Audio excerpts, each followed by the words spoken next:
Johnny Depp is going to win. Pays the fee, especially in a civil libel lawsuit. The person that loses pays for their lawyer fees, and the person that's suing them, and everything else. And Johnny possibly can get torts, and that's double what you asked for. If you ask for, let's say, $10,000 and there's a tort, then you get double, $20,000. And depending on the number of torts that there are, double. Yeah, Amber is just awful. Oh my goodness, she's terrible. Not that I'm just like this pie in the sky. No. I know how it is to be one way, and you are coming into yourself, finding out who you are, and finding your way in life. I'll put it like that. And as you're finding your way, you look at, okay, I don't like that about me, so let me change it. And then start becoming who you were supposed to be all along. It just takes some people longer to get there than others. Some people learn it, okay, let me not be a jerk.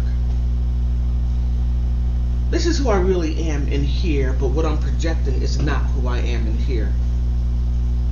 So I try to give people the benefit of the doubt. I try not to judge people harshly. However, all people should judge, because you have to have some kind of discernment. So, but just the stuff that Amber's doing, ooh, I mean, just look at people as an opportunity to get from point A to point B and then be abusive along the lines. That's not good.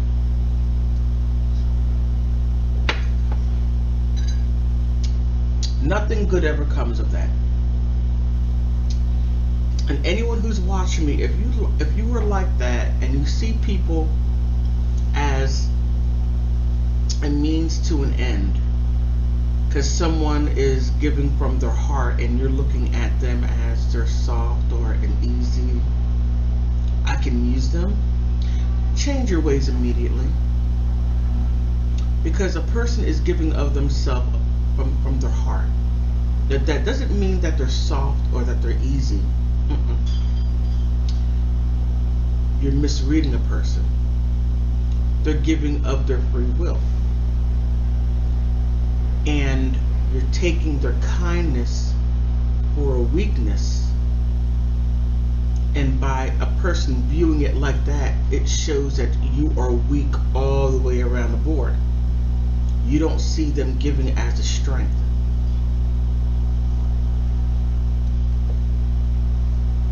Keep that in mind.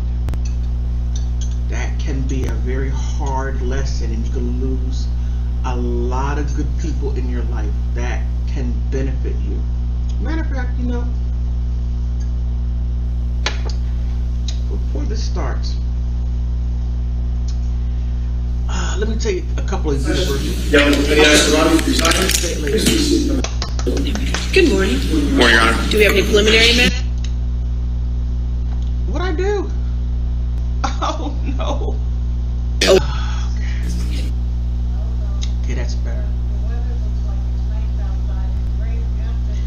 Alright, what I'm going to do as it goes, I'm going to give my commentary and my thoughts. I hope. Alright, we ready for the jury then? That Camille nails people down to a yes or a no. Don't let them run their mouth. It's not good. But it can, because you could always come back and nail them on their testimony. That's up to you, you know.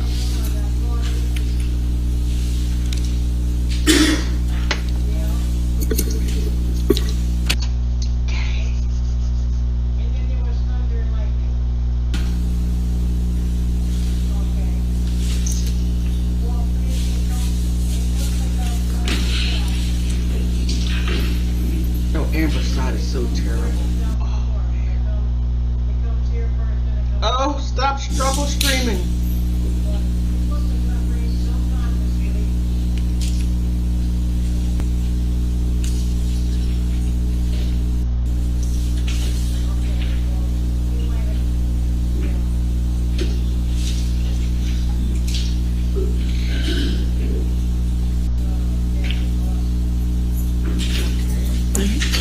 Good morning, ladies and gentlemen.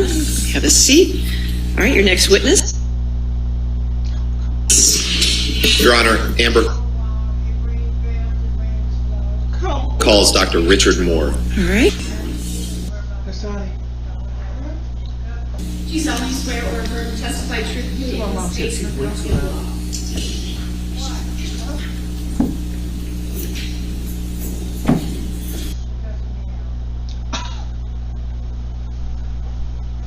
I did not.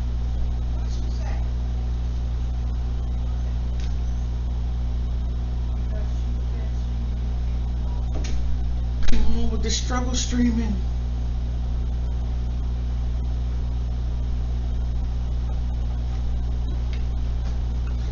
I'm struggle streaming. Oh, please.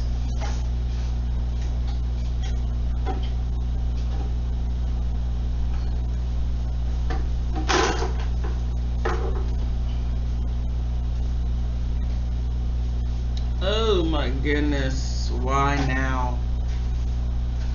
Okay. Oh no, it's getting worse. Okay, I'm gonna have to stop this and come back to it later. Maybe not.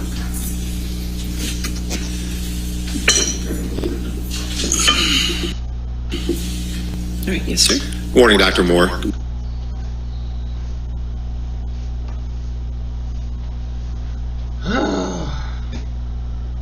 This is incredible. Morning. Can you please tell the jury your full name? Richard Salter Moore Jr. Where do you work? Emerge Ortho in Wilmington, North Carolina. And what is your position there?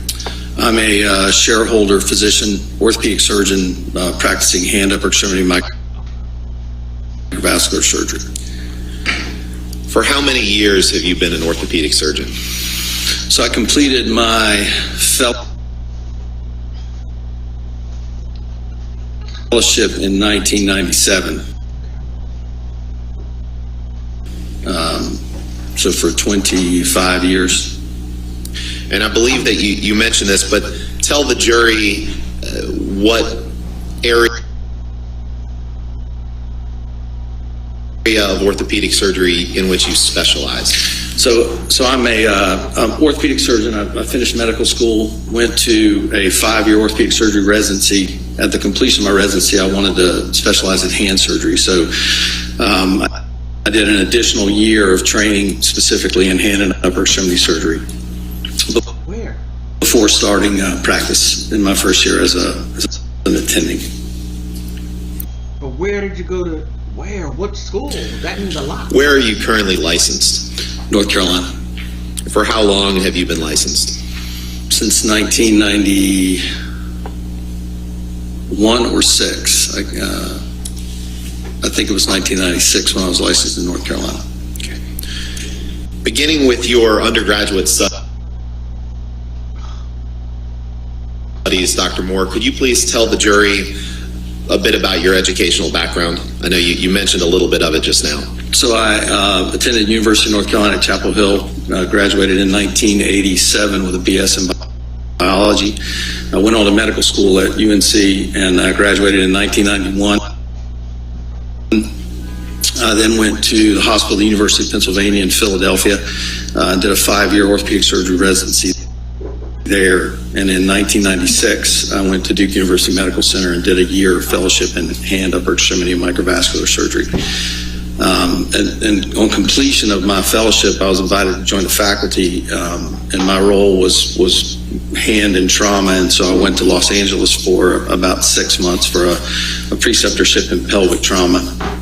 And then went back to Duke and practiced as a director of the orthopedic trauma service and a member of the hand, upper extremity, and microvascular reconstruction team until 2000 when I relocated to North Carolina, to Wilmington.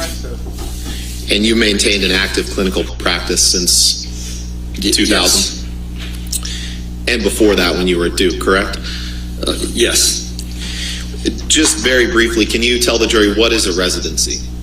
Residency is largely an apprenticeship. So when you finish medical school, you have a MD medical degree, but you really can't practice medicine, and you take a tract of internal medicine or pediatrics or OBGYN or orthopedics, and then it's a graduated training program anywhere from 3 to 5 or 6 years. You have to have a specialty. And what's a fellowship? And a fellowship is a year beyond training. When I completed my residency, had I chose to, I could have practiced as a general orthopedic surgeon, but I wanted to subspecialize, and therefore that required an additional year of training. And I believe you mentioned this, but your subspecialization was in the hand, is that right? That's correct. Why did you choose to specialize in the hand? Patient population, the types of problems we treat, and the anatomy is really the biggest reason I chose it. Everybody's always messing their hands up. I mean, for lack of a better term, it's really pretty beautiful anatomy. And let's talk about that anatomy. There's bones in the hand, right? Correct. And there's tissue and blood vessels, right? Objection leading. Overruled. I'm sorry, you can go ahead and answer that. Yep, that's correct. And what is the surgery called where you operate on tissues and blood vessels in the hand? That would be hand surgery. I mean, there are different components of it. There's trauma where we do repairs of tendons or blood vessels. There's a microvascular element where we repair injured nerves. In my practice at Duke, I was on the replant team, and so we would do replantations when digits were cut off. We would try to reattach the bones and tendons and nerves and vessels to reattach the digits, and hopefully I'm survive. And have you performed surgeries of that nature? Yes. When you perform surgeries of that nature, what assessment do you make of the cause of those injuries? So cause is a big element. So it's an important element to appreciate, because it can impact management in a lot of those settings. You know. Okay. I'm sorry, computer. I didn't mean to say I was going to replace you. I'm sorry. This will work. Come on. Not while live. If I weren't doing this live and this were just me, pre-recording would be fine. Do it all you want. Not while live.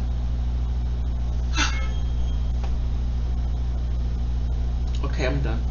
I had my adolescent outburst. Oh, Lord.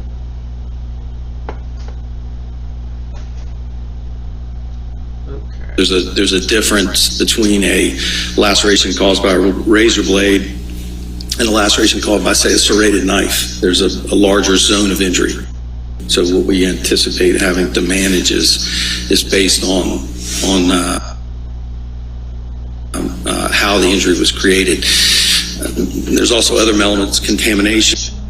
And, you know, farmyard injuries are totally different than clean injuries, and kitchen injuries with raw chicken are totally different than some other settings. And so it does play a large role in management. After your fellowship at Duke University, I believe you mentioned you had another role at Duke for a few years. Is that right? Can you tell the jury about that? So I did my fellowship, and I joined the faculty as an assistant professor, and so I was in charge of teaching residents and fellows. I was the director of the orthopedic trauma service, and I was on the hand.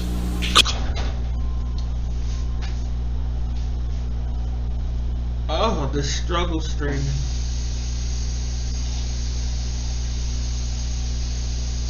Oh, this is beginning to be too much.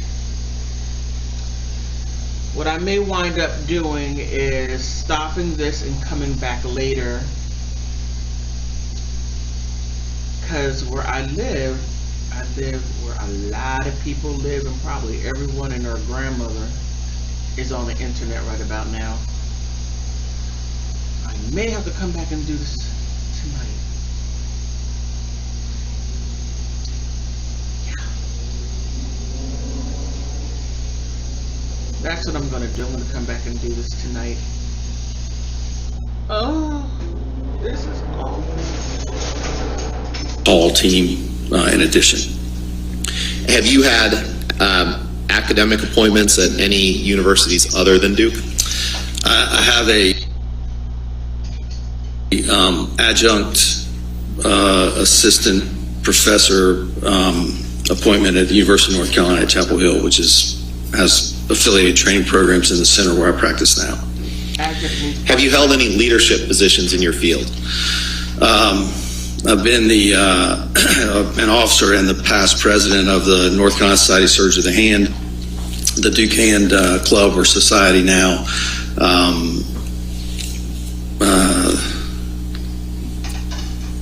I'm a member of the American Society of Surgery of the Hand, of the Orthopedic Trauma Association, of the American Academy of Orthopedic Surgery, and of the American Orthopedic Association, the AOA. Are the majority of your surgeries hand surgeries? Yes. How many hand surgeries, ballpark, would you say you've performed in your career? Over 25 years, thousands.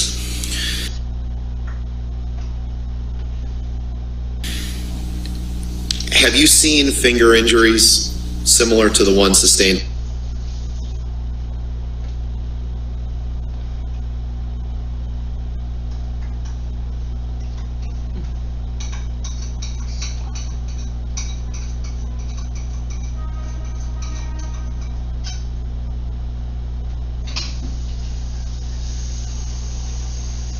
I may have to use my other computer. This is not good.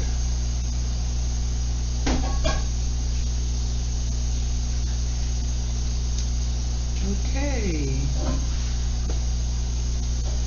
I'm going to cut this live stream and get my other computer, and hopefully things can be better. Sorry. Oh, wait a minute. Are you teasing me? By Mr. Depp in Australia? Yes. And have you evaluated injuries like that? Yes. Have you treated injuries like that? Yes. Have you operated on fingers that looked like that? Yes. How many times? Ballpark. Hundreds, if not more. What does it mean to be board certified in your field? So, board certification is a process that you pursue after you complete training. So at the time, there have been some changes, but at the time that I finished my training, after residency, we took a written examination. And if you passed the written examination, you had to practice for 2 years. At the end of that 2 years, you submitted a list of cases over 6 months to the board, and they picked 12 cases, and then you gathered up 10 and went to Chicago and had an oral examination based on those cases. And if you passed the oral examination, then you were board certified. And then, And your board certification is in what? Orthopedic surgery. your work. What?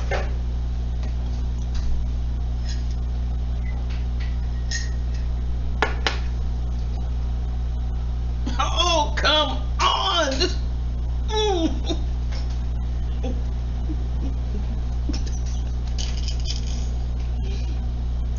This is not supposed to happen. Are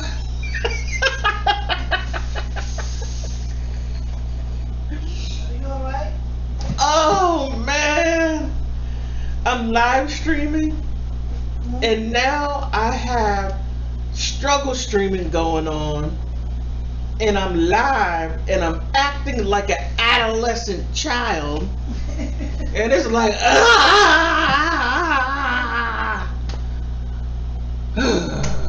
What is a certificate of added qualification? So in in the event that you elect to do a fellowship in subspecialized, hand surgery is one of the specialties that you can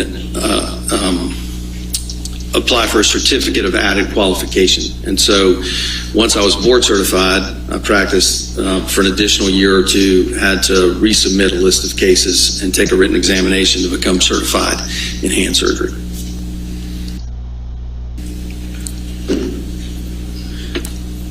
Do you teach other surgeons how to do hand surgery? Occasionally, on occasion, yes. When was the last time you did so? Day before yesterday. Tell the jury about that. I was, over the weekend, I went to Miami to serve as faculty for a course, bioskills course we call it, on shoulder and wrist surgery. And surgeons come in and we have case presentations and panels. And then they had a cadaver lab, and we were able to allow them to perform the surgery in cadavers to become familiar with the equipment. Wow. Have you published in your field? I have. In peer-reviewed literature? Yes. Your Honor, at this time, we'd like to offer Dr. Moore as an expert in the field of orthopedic surgery, and specifically hand surgery and injuries to the hand. All right, any objection? No objection, Your Honor. So moved. Yes, sir. Dr. Moore, now we get to talk about this case. At our request, what have you reviewed, just general category?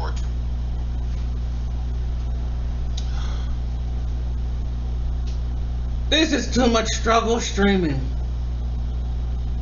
Is that the internet problem? Yeah, this is awful. So slow. It is so slow. Snails move faster than this. Molasses moves fast. You know, I'm not going to say that because I'm putting out negative energy. Look, Koala putting move out faster than that. negative energy, and I'm going to make it positive. Tulips and daisies, tulips and daisies.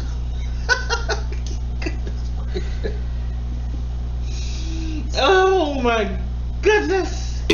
Have you reviewed at our request in this case? So a tremendous amount of material.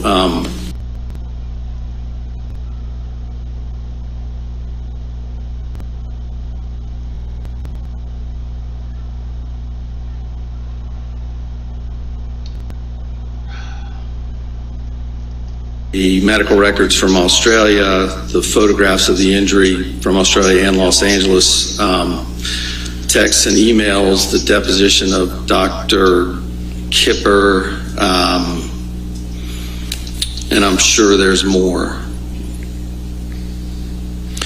And when you reviewed the deposition of Mr. Depp, was that just in paper form? It was a video deposition. And so what did you review of that deposition? The section where he describes the injury. And did you see a video of him describing it? I did. And you watched the testimony from this trial of him describing it? Yes. And you mentioned that you reviewed some texts as well. What are those? There were communications amongst Mr. Depp and his physician and others. And what did you specifically review in those texts relating to the finger injury? Well, with relation to the finger, there was a text where he had stated he cut his finger off. Now, Dr. Moore, I'm going to ask you some questions about this case regarding the opinions that you formed relating to Mr. Depp's finger injury. When I ask you those questions, do you agree to answer my questions to a reasonable degree of medical probability? Yes. And do you agree to advise the jury and the court if you are not answering any of them to a reasonable degree of medical probability? Yes. Dr. Moore, based on your analysis, did Mr. Depp's finger injury happen as a result of a vodka bottle being thrown at him? Objection leading. Overrule. I'm sorry. No. And what is the basis for that opinion? Well, the medical data is inconclusive.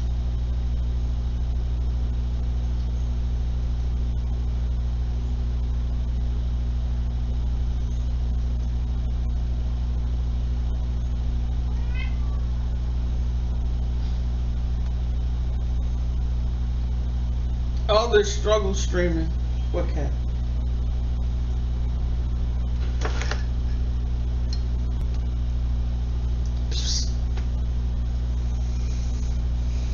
Come here. Now you want to sit down. Okay, this is too much.